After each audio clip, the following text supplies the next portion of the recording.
Assalamualaikum warahmatullahi wabarakatuh.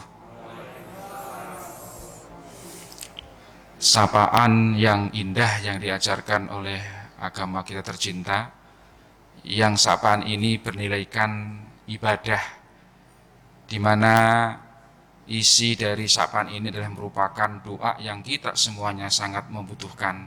Siapapun tadi yang menjawab salam saya ataupun yang tidak menjawab, karena sudah cukup terwakili dengan sebagian yang menjawabnya, mudah-mudahan kita semuanya tanpa terkecuali senantiasa mendapatkan keselamatan dari Allah Subhanahu wa taala. Mudah-mudahan kita semuanya senantiasa mendapatkan limpahan rahmat kasih sayang dari Allah Subhanahu wa taala, dan mudah-mudahan pula kita semuanya senantiasa mendapatkan keberkahan hidup dari Allah Subhanahu wa taala. Alhamdulillahilladzi a'adda lil muttaqinal jannah walladzi a'adda lil kafirina wal munafiqina an-nar wal iyadzu billah. Asyhadu an la ilaha illallah wahdahu la syarikalah wa asyhadu anna Muhammadan abduhu wa rasuluhu alladzi arsalahu Allahu rahmatan lil alamin basyiran wa nadhiran wa sirajan munira alladzi addal amanah wa nasahal ummah wa ballaghar risalata wa jahada fi sabilillahi haqqa jihadi wa salawatuhu wa salamuhu ala ahli wa ashabihi wa man ittaba'al huda ila yaumil qiyamah. Amma ba'du, saudaraku hamba-hamba Allah, jamaah salat isya, jamaah salat tarawih, qaimin, qaimat, para calon-calon penghuni surga insyaallah yang dimuliakan Allah Subhanahu wa taala. Bersyukur kita kepada Allah yang telah menghantarkan kita pada 10 Ramadan yang kedua. Tepatnya kita telah meninggalkan hari yang ke-15. Sejak maghrib tadi kita memasuki hari yang ke-16, betul ya? Kita bersyukur kepada Allah karena atas izinnya Allah memperkenankan kita bertemu dengan bulan yang sangat istimewa ini. Saya katakan istimewa karena jujur kita katakan, kalau kita cari di dalam Al-Quran, di antara 12 nama bulan yang kita kenal dalam kalender Hijriyah, hanya Ramadan satu-satunya yang disebutkan oleh Allah Subhanahu wa taala dengan membawa berbagai macam kebaikan dan keberkahan. Qad ja'akum Ramadan syahrun mubarak, telah datang kepada kalian bulan Ramadan, bulan yang dimuliakan. Tufattahu fihi abwabul jannah, dibuka lebar-lebar pintu surga. Ini menunjukkan Allah mudahkan kita untuk banyak berbuat kebaikan. Wa tughallat abwabun nar, dan ditutup rapat-rapat pintu neraka. Ini pun menandakan Allah persempit dan persulit untuk melakukan berbagai kejahatan dan kedoliman. Dan dikuatkan lagi dengan wasufidatis syayatin, dan syaitan-syaitan itu dibelenggu oleh Allah Subhanahu wa taala. Saudaraku, Ramadan menjanjikan kepada kita surga. Kenapa? Karena berdasarkan kepada ayat Al-Quran dan berdasarkan kepada hadis-hadis Rasulullah menunjukkan bahwa di antara hal yang ditawarkan Ramadan untuk kita semuanya adalah terampuninya dosa dan dimudahkannya kita untuk menggapai derajat takwa. Dua hal inilah yang menjadi persyaratan mutlak yang harus dipenuhi kalau kita ingin kembali ke surga. Dan itu dijelaskan oleh Allah dengan tegas dalam suratul Baqarah, tepatnya di ayat yang ke-133. Silakan dibuka, dicek kalau salah ingatkan saya, di mana Allah Subhanahu wa taala menginstruksikan kepada kita, menyuruh kepada kita untuk bergegas cepat-cepat, berlomba-lomba, berpacu untuk menjemput ampunan dari Allah Subhanahu wa taala dan menjemput surga yang luasnya seluas langit-langit dan bumi, yang disiapkan secara khusus bagi mereka-mereka yang berhasil menggapai derajat takwa. Wasari'u ila magfiratim mir rabbikum wa jannah arduhas samawati wal ardu uiddat lil muttaqin. Bersegeralah kalian menuju ampunan dari Tuhanmu, magfirah, dan surga yang luasnya itu enggak tanggung-tanggung. Tidak hanya seluas bumi yang kita tempati, tetapi luasnya itu di samping seluas bumi juga seluas langit-langit yang kita sulit untuk membayangkan. Ruang angkasa yang sedemikian luas, susah untuk mencari tepiannya. Itulah tempat yang akan disiapkan oleh Allah bagi mereka-mereka yang berjuang mampu mengalahkan hawa nafsunya dengan melaksanakan yang menjadi perintahnya dan meninggalkan yang menjadi larangannya. Surga yang penuh dengan kenikmatan. Dan Ramadan ini pun juga, saudaraku sekalian, menjanjikan pengampunan dosa. Dan kita tahu, sesuai dengan cerita Al-Quran, di mana Al-Quran itu memang isinya bukan hanya akidah, tetapi isi Al-Quran diantaranya ya ada akidah, ada ibadah, ada muamalah, dan ada tarikh atau sejarah. Dan ini banyak kita jumpai dalam Al-Quran. Salah satu sejarah yang dikisahkan dan diabadikan oleh Allah dalam Al-Quran itu adalah kisah iblis laknatullah. Kita boleh mengatakan laknatullah karena Allah sudah melaknat dia. Kita tahu bahwa iblis dulu adalah penghuni surga beserta para malaikat-malaikat yang suci, begitu pula bersama Nabi siapa? Nabi Adam alaihissalam dan Siti Hawa, istri tercintanya. Namun dikarenakan sesuatu hal, iblis dihukum oleh Allah, dikeluarkan dari surga, diusir dari surga, dan tervonis sebagai penghuni neraka. Na'udzubillah tsumma na'udzubillah min dzalik. Apa penyebabnya? Ternyata penyebabnya adalah dzanbun, dosa yang dikenalkan melalui ayat-ayat Al-Quran. Dosa yang dilakukan iblis itu adalah aba wastakbara, enggan melaksanakan perintah Allah untuk tunduk dan sujud kepada Nabi Adam alaihissalam. Dia enggan dan menyombongkan diri karena merasa dirinya lebih baik dari Nabi Adam. Allah ciptakan iblis dari unsur api, sementara Nabi Adam diciptakan dari unsur tanah. Dia merasa lebih baik dari Adam. Untuk apa saya harus sujud dan tunduk kepada Adam? Saat itulah kemudian Allah mengusir iblis yang tadinya sudah sangat menikmati hidup di surga. Gara-gara dosa, enggan sujud dan menyombongkan diri. Sementara Nabi Adam dan Siti Hawa pun juga demikian. Yang tadinya keduanya menempati surga, tapi gara-gara dosa yang dilakukan Nabi Adam, dia pun diusir oleh Allah dari surga, dikeluarkan dari surga dan ditempatkan di planet bumi yang sedang kita tempati ini. Dosanya apa? Kebalikan dari iblis. Kalau iblis itu enggan melaksanakan yang diperintah, sementara Nabi Adam enggan meninggalkan larangannya. Kebalikan. Nabi Adam dilarang Allah untuk mengkonsumsi buah dari sebuah pohon yang dikenalkan dengan syajaratul khuld, pohon keabadian.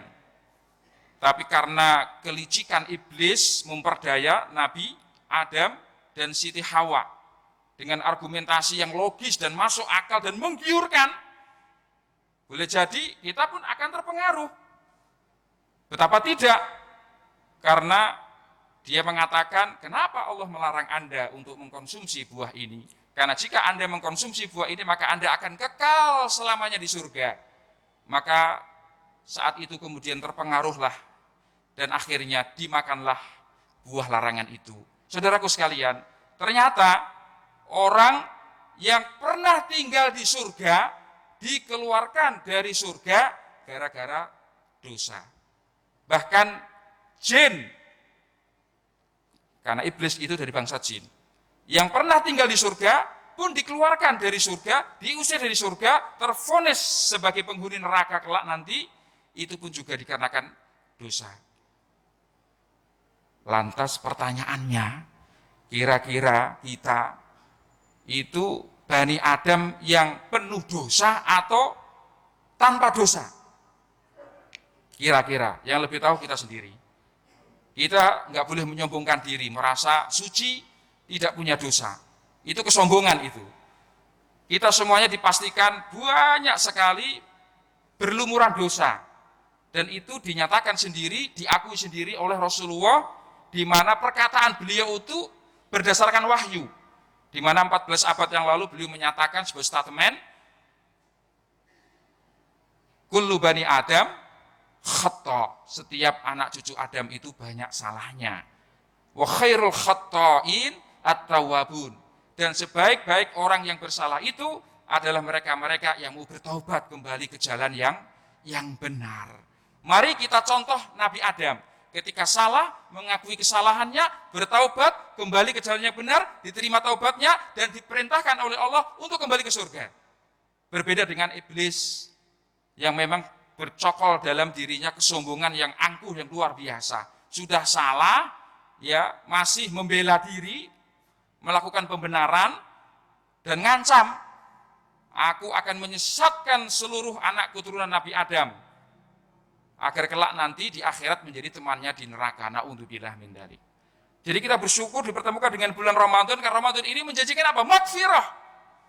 Siapapun kita tanpa terkecuali, jika sungguh-sungguh memaksimalkan ibadah di bulan Ramadan dengan ibadah pokoknya yang wajib, yaitu siam di siang harinya, puasa, dan ibadah sunnah di malam harinya, qiyam, sholat tarawih, sholat malam, sholat witir, maka Rasul berulang kali dalam berbagai redaksi mengatakan, man shoma ramadhana imanan wahtisaban ghufira lahu ma taqaddama min dzanbi. Siapapun yang berpuasa di bulan Ramadan, bukan di bulan yang lain loh, dengan landasan iman dan ihtisab, ikhlas karena Allah, dan ini nggak mudah.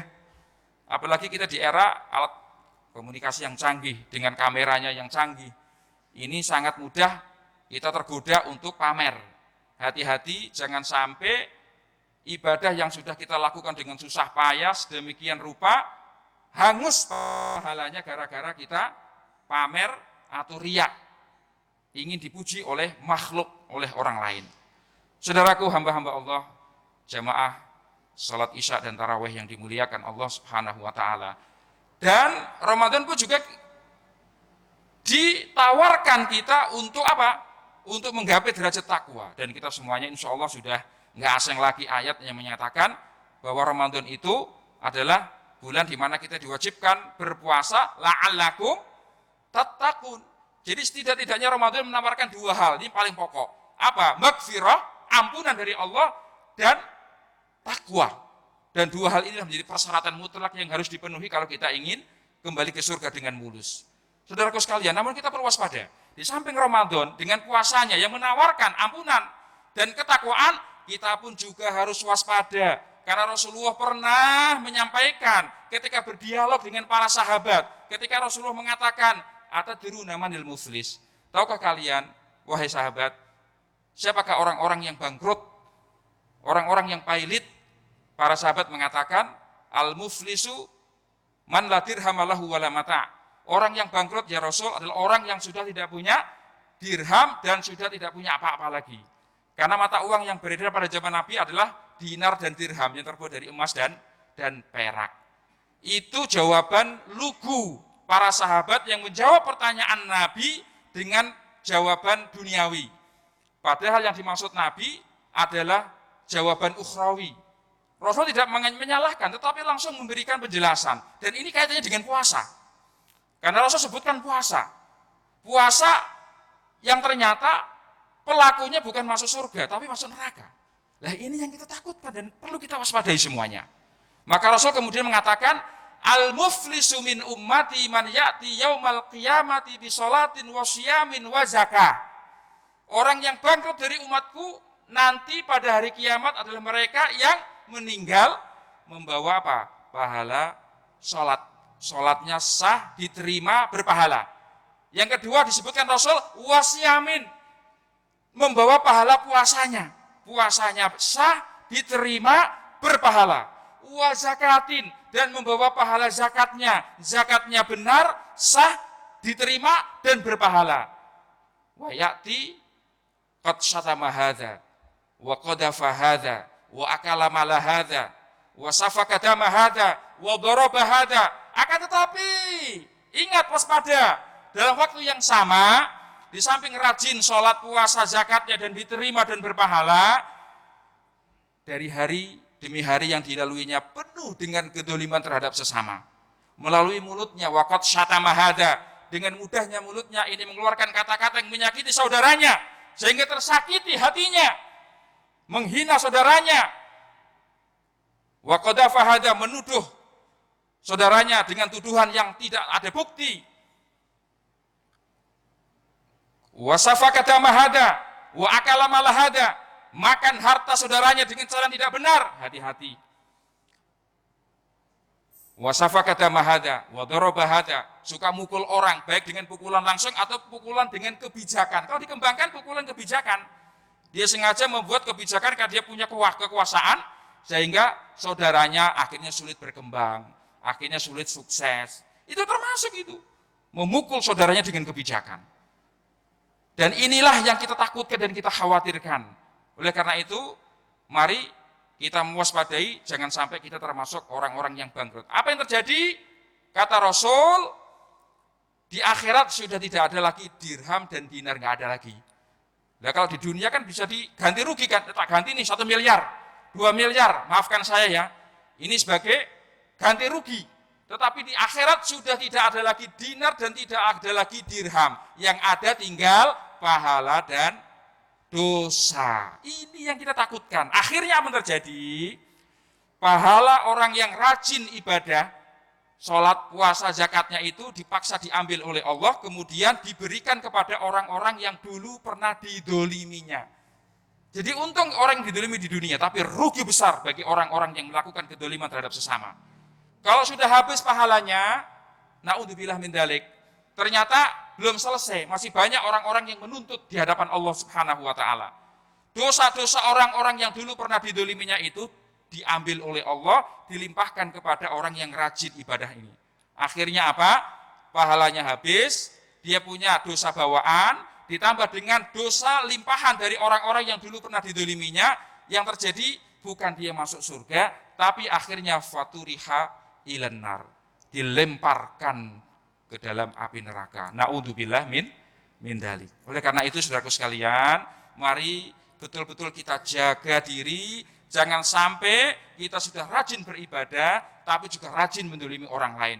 Hari ini stop, kita dilatih yang halal saja tidak boleh kita makan, apalagi yang haram. Itu latihan agar 11 bulan ke depan itu sudah ada kekuatan untuk melawan dorongan-dorongan hawa nafsu untuk melakukan kedoliman. Di waktu kita puasa, nasi itu halal, tapi ketika di siang hari, haram kita makan. Air putih itu halal, tetapi di siang hari ketika kita puasa, nggak boleh kita konsumsi dengan sengaja, kecuali kalau kita sedang lupa. Dan itu merupakan rahmat dari Allah, nggak membatalkan, dan kita bersyukur, alhamdulillah, Allah telah memberikan aku makan dan minum. Mudah-mudahan kita semuanya diberikan kemudahan oleh Allah Subhanahu wa taala untuk memaksimalkan ibadah di bulan Ramadan, diberikan kesehatan, diberikan kekuatan untuk betul-betul memaksimalkan ibadah di siang harinya maupun di malam harinya, sehingga ketika kita keluar Ramadan betul-betul terampuni dosa kita, kemudian kita keluar Ramadan dalam keadaan tanpa dosa, seperti hari di mana ibu kandung kita masing-masing melahirkan kita pertama kali. Kurang lebihnya mohon maaf. Wabillahi taufiq wal hidayah wal afu minkum. Wassalamualaikum warahmatullahi wabarakatuh.